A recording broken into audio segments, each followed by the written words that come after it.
Hello viewers, welcome to Earthbondhon YouTube channel. I am Mohammad Shohag with you. In this video, now I am showing you how to connect two light on off from 3-place ladder wiring diagram. If you are new to my channel, please be subscribed and stay with me. Press the bell icon for more my video. If you already subscribed, thank you so much. So viewers, let's start. Switch 1, switch 2, switch 3, light 1, light 2. Phase connection input to switch 2 common terminal.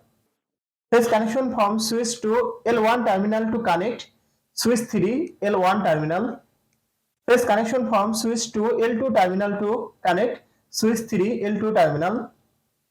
Phase connection from switch 2 to connect switch 1 L2 terminal.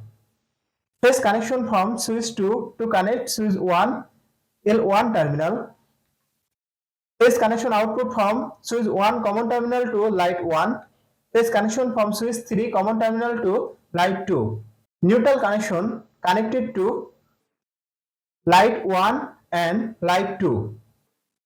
Now this circuit is ready for use. So viewers, that's my video. If you like my video, please like and share my video to your friend. Share my video to your all social media. Thanks for watching my video and thanks for being with me. Thank you so much.